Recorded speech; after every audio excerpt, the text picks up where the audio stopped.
Pēdējie 2 jautājumi, tie ir tādi, ko man sagatavoja, kas ir klienti internetu veikali. Vienu ļoti tagad var sasaistīt, ka mēs sākām runāt par to fitness treneru. Vēl tagad mēs sev speciāli pielīdzinām fitness trenerim. Viņas, nezinu, vai tu mēģini uzaudzēt muskuļu masu vai nomest svaru. Ja nezinu, tas uzdzins tavs muskuļus, ir vieglāk to muskuļu masu uzturēt, nekā tiklīdz tai muskuļu masai. Un kāda, pieņemsim, ir SEO? Tu nezinu, paņem tavu pakalpojumu, tu gadu taisturnes arī, nezinu, tur atslēgas vārdu paceļās, es pirmajā lapā, un tagad pasaku, klausies, es gribu uz pusgadu paņemt pauzīti. Kā ir ar to atslēgas vārdu uzturēšanu? Kā tas notiek? Mēs būsim draugi uz mūžu. Jā. Nē, tā nav gluži, bet tās pozīcijas nepazūd otrā dienā. Parasti, ir tādi klienti, kur, piemēram, atnāk tur pastrādā. Mums arī viens klients, kurš tirgo visādus namiņus, mājiņas un tā tālāk, un atnāca viņa pagājušā gada rudenī, kaut kā tad, ja, un pastrādājām pusgadu, tad viņi paņēma 5 mēnešu pauzi, un nebija tā, ka tās pozīcijas tur gāzās lejā. Ir, kas pozīcijas krītās tur soli pa solim, ja. Jo nianse ir kamā tajā, ka konkurenti neguļ un konkurenti turpina strādāt. Ir vieglāk dabūt, tā kā fitnesā, ka vieglāk ir dabūt tās pozīcijas tur 10, 8, 7, 5 tās, ja, un tad uzpušot to augšējo pozīciju, tas maksā dārgāk. Vienkārši tas prasa lielāku resursu. Backlinkus, tu visādi signāli un tā tālāk, un līdz ar to, ja jūs tiekat to, parasti savā laikā riepu biznesā tā situācija bija, smieklīga tajā, ka tad, kad mēs sākām tur strādāt un darboties, neviens tas jau nenodarbojās. Un tajā brīdī, kad tu sāc nodarboties, visi pārējie, tā kā saka, skatīties, man tur konkurence priekšā, mums trapē tirgus daļu, visi sāk mosties augšā, un tad tur sāk viens otram skatīties virsū, visi sāk vairāk ieguldīt, līdz ar to tā top pozīcija paliek ar vienu, agresīvāka. Un līdz ar to, ja tu neieguldīsi pēc tam, nebūs tā, ka otrā dienā beigsies tās pozīcijas, ja? Tad paies laiks, trešā dienā, ceturtā dienā tu mums zvanīs, sorry, Edgar, ka mēs apstājāmies daļu. Teikmē, mani.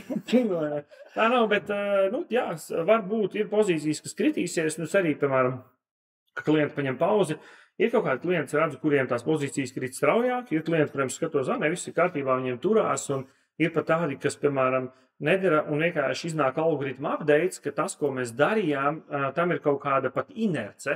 Jo tu sadaisi tos backlinkus, ne visus backlinkus Google uzreiz spēja tā kā atrast, paiet laiks, kamēr atrod tajā kopējā visā tajā tīklā, un tu varbūt apstājies, un tev pat vēl kaut kādu 1-2 mēnešus pēc tam ar to inerci vēl tā vērtība turpina nākt klāt, ja? Un līdz ar to uzreiz nekrītās, bet noteikti konkurenti neguļ un vienkārši viņi sāk agresīvāk pušot, un tu tur sāksi tālāk un tālāk iet. Ok, un tad pēdējais jautājums, man liekas tāda ļoti aktuāla, ne aktuāla tēma, bet pieņemsim, mēs to ikdienā arī saskaramies, tad sasmies Google, my page speeds. Cik ļoti tas ietekmē SEO, jo tas PageSpeed, viņš maina savus algoritmus, man liekas, tāds reiz dienā. To, ko tev parādīja, nezinu, tur vienā dienā desktop, 90, mobile 70, nākošajā dienā pat neko neizdarot, tie cipari nomainās. Cik ļoti tas PageSpeed rādītais, es nerunāju par lapas patiesu ielādes ātrumu, ja tev varbūt tā, ka tev lapa ielādēs ļoti ātri, bet tev PageSpeed rāda, nezinu, tur mobile 30, tāpēc, ka viņam tur vēl kaut kādas sīkas lietas, kas viņam nepatīk. Cik ļoti tas ietekmē SEO, vai vairāk tomēr spēlē tā visas atslēgvārdi, pieņemsim slāgi, backlinki, contents, cik ļoti tas kaut ko ietekmē? Es, protams, ir atšķirība, ka lapa ielādēs 20 sekundes vai 2 sekundes. Ja? Es domāju, lapa, viņš tur rādās desktop, paņemsim tāpat vidēji, nezinu, tur 70, mobile 50, bet reāli lapa ielādēs, nezinu, 1 līdz 2 sekundes diezgan ok, bet, PageSpeed tur, nezinu, parāda slikti. Jā, bet tu ņem Edgara Kepies, viņam maksā, viņš visu taisa, sešpaka sāk rasties, jā. Man atbild būs tāda arī onkuļiem gados ir slaidas skaistas sievas, jā. Un attiecīgi mājaslapās ir līdzīgi, ka arī mājaslapas, kuras ir vecas, lēnas, var rankoties top pozīcijās, jā. Tas PageSpeed noteikti ir... kā lai saka, maziņš variable no tā visa kopā. Ir vērts skatīties, redzēt, tas PageSpeed scores nodrošina tev labu lietotāju signāls par tavu lietotāja potenciālo pieredzi, ja?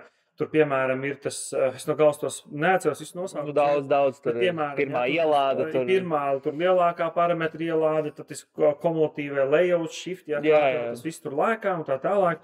tam visam ir nozīme, bet es varu parādīt neskaitāmas lapas, kurām ir ļoti sūdīgs PageSpeed skors, un tad, un tas varētu būt vēl viens red flag, ja tev atnāk uzņēmums un saka, mūsu mājaslapām visām PageSpeed skors ir super labs, un tāpēc tu būsi Google meklētāji to pozīcijās, es tev parādīju 500 lapas, kuras ir superīgu PageSpeed skoru, bet tā kā ļoti sūdīgām pozīcijām, un es varu parādīt ļoti daudz mājaslapas, kurām ir ļoti sūdīgs PageSpeed skors, bet viņām ir labas pozīcijas, jo kas ir PageSpeed skors?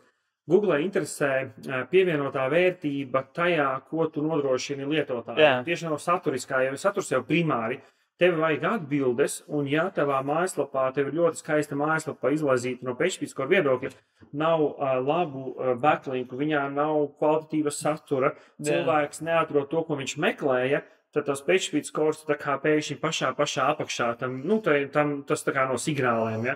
Līdz ar to tas nav tā, bet noteikti ir vērts uz to skatīties, sakārtot, Un arī, kas vēl viens arī, ka tev varbūt sūdīgs PageSpeed skors, bet tu ietēji mājaslapā, viņā klišķina, viss ir normāli. Jā, tur tā lieta. Mēs esam ik pa laikam saskārušies, ka klients raksta, vienkārši painformē, tur rakstīs kaut kāds, tur jauns kaut kāds izstrādātāja kantors, ja teikt, mēģina atrast tos pirmos klientus, nevar piesaistīt, caur reklāmu, mēģinām celt nost. Tad atsūt rekurs sveiki, jums tur viss slikti, tur mobiles 30, desktops tā, bet pasūtījumi notiek, lapā viņi atrod, nāk organisks trafiks, lapa ielāc 1 līdz 2 sekundes, bet tur, tas ir ļoti slikti, pārnāciet, mēs salabosim.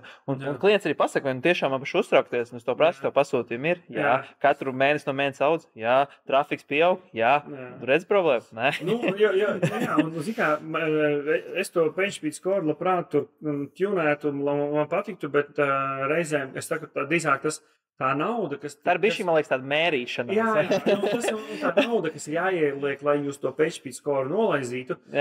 Un ir arī, piemēram, WordPressam plugini, kurus tu vari uzlikt virsū, kas kind of... Artificially tev viņas pacelt. Kas tev piečini, un tur Google iedod to... Cachingi visu kaut kādu. Bet tas nenozīmē, ka tu spēj piegādāt. Tāpēc es saku, ka tas PageSpeed skors reāli nav tas centrālais elements, uz viņu vērts ir paskatīties. Vienkārši, ja tu vari uztaisīt, bet tur čakarēties. Bet kāpēc tev nav veiksmīga e-komercija, vai tāpēc pie tevis nenopirks galīgi? Vai SEO neies un nevar nogūt? Tas nebūs tā. To ir vērts pastīties, un mēs parasti arī auditos arī skatāmies šito aspektu, un mēs tad visi klientam sakam tā, uz šito nekoncentrējies, izsadaram visas pārējās lietas, un tad programmētājiem pasakam tā, ka paskaties, ko tev no šī ir salabot viegli un lēti, salabot to pārējiem visam no nozīmes. Tas tā kā fitnesā, tu, uzskačāji SEO, tas tās muskuļos, bet varbūt, tur triceps pa maziņš, un tas ir tas PageSpeed. Sakārtojam basic lietas, tur meta-descriptionus, tur URL-us un visādas miljonas citas lietas, tur tiešām tā kā savācam, lai tur nav duplikāti, kaut kādas kanibalizācijas, un tur visas tās lietas ir reāli jāsakārto tā kā gaļa, un tad mēs tur varam to PageSpeed skoru čakarēt. Protams, es pat teiktu tā, ka primāri nevis ejiet skatīties PageSpeed skoru, vienkārši aiziet paskaties, pabrauzēt to savu mājaslapu. Vienkārši pats paņem un pastaigā. Ja tev normāla sajūta tajā mājaslapā ir iet ar mobilo telefonu, iet ar datoru, iet kompjutora režīmā, pastaigā pa katalogu, jo, protams, tev sākuma lapa kontakti, kas tur pakalpojumi, viņi varbūt iekašoti un tev ātri strādā. Bet aiziet paskaties katalogu, pasako, paklišini sadaļas, atver produktus, ja tev tur normāli paspaidi filtrus, pasērčo, ja tev tā pieredze ir good enough, un skaties, ka tev nav apmeklētība labā, un tad nemēģini PageSpeed skoru dēļ, tā labāk atnāc, uztaisīs auditu, tad tur sāc sakārtot tās lietas, un tas tev uzlūkos pozīcijas.